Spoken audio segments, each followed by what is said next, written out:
Sebelumnya perkenalkan, nama saya Muhammad Azanta Lalevi, biasa dipanggil Alif, dengan NIM 2501101-662. Saya sebagai salah satu mahasiswa di UIN Wali Songo, Fakultas Dakwah dan Komunikasi, dengan prodi atau jurusan BPI, Bimbingan dan Penyuluhan Islam. Saya di sini bersama narasumber dari, mungkin disebut teman bukan ya, saudara saya, malah adik saya sendiri, sebagai salah satu penceramah di rumah Purbalingga, kecamatannya apa? Karangmanyar kalau mana? Ya itulah Karangmanyar. Mungkin saya ada beberapa pertanyaan untuk adik saya sebagai dai atau penceramah. Mungkin yang pertama, menurut Mas David, Mas ya? Apa? Menurut David deh, menurut Mas wis apa?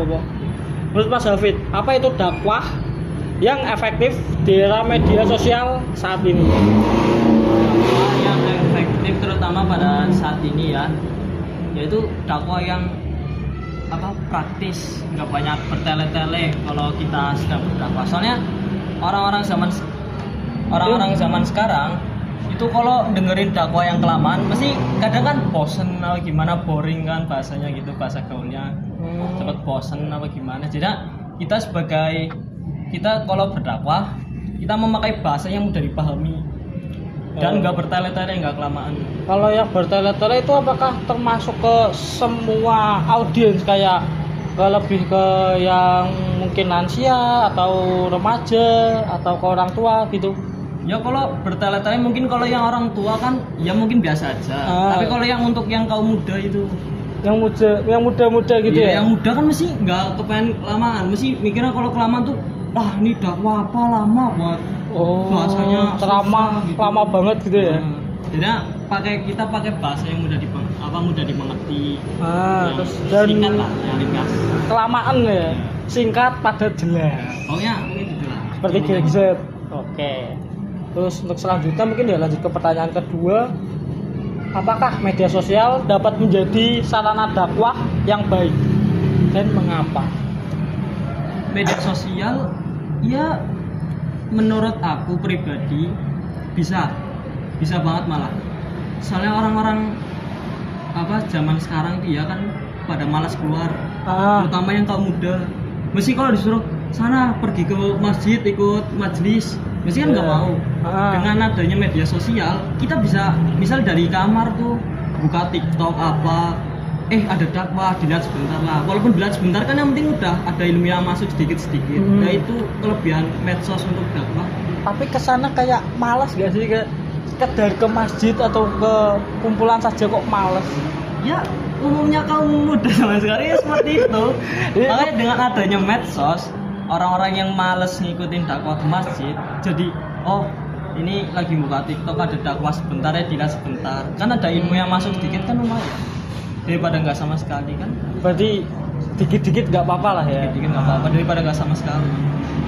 Tapi apa nggak ibarat apa ya, misalnya dengerin dakwah lah, apa dengerin ceramah, hitung-hitung nambah ilmu, buka IG, scroll atau TikTok, malah ganti yang lain kan kemungkinan bisa sih. Tapi lebih enak dari rumah sambil tiduran, lebih efektif ya penyebarannya ya, lebih luas kan. Juga orang-orang yang misal nggak di sekitar kita juga bisa ngelihat dakwah kita, lebih membantu. Terus mungkin lanjut ke pertanyaan ketiga.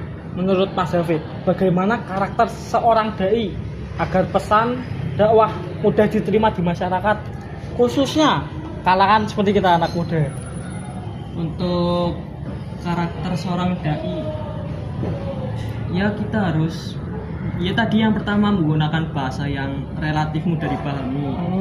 Terus yang kedua kita harus ramah. Ya masa seorang dai masa mau marah-marah nggak ramah gitu kan, lagi dakwah misal teriak-teriak gimana segala macam kan orang-orang lihat ini gimana ini dai kok marah-marah nggak ramah. Terus juga kita harus bijaksana. bijaksana. Bijaksana. Kita misal ada orang yang bertanya, ya kita jawab dengan sopan. Enggak kita malah dihina gitu. Kita Jangan menjatuhkan gitu ya. jangan menjatuhkan komentarnya, tetap kita jawab gitu. Ini bijaksana. Tapi kalau menurut saya sebagai mungkin jadi salah satu pendengar juga, kalau marah-marah tuh emang lebih ke tipikal Ya. seorang penceramah. Jadi lebih ke mungkin bukan marah-marah ya, ke segi bahasanya. Marah-marah nggak apa-apa, nadanya agak tinggi nggak apa-apa. Tapi kan Cuman menyesuaikan. kayak masa orang tua bentak-bentak. Ya. Apalagi penceramahnya atau dai-nya tuh masih muda, kan nggak etis. Nah. Nah, mungkin kalau Mas ini kan masih muda, Nah. ceramah dan digedein kayak kita oke lah, terakhirnya malah asik kan, Ya. membangun citranya Mas David sendiri kayak oh ini orangnya emang asik nih buat bercanda. Terus mungkin lebih asik ditambahkan kita ada komunikasi dua arah, jadi nggak kita penyampaian dua, kita mengajak komunikasi ke beberapa audiens, jadi lebih asik di situnya. Asik ngopi ya, dilanjut ngopinya ya. Kita akhiri saja mungkin, dan cukup ya beberapa pertanyaan. Ya mungkin bisa membantu beberapa yang mendengarkan di sini untuk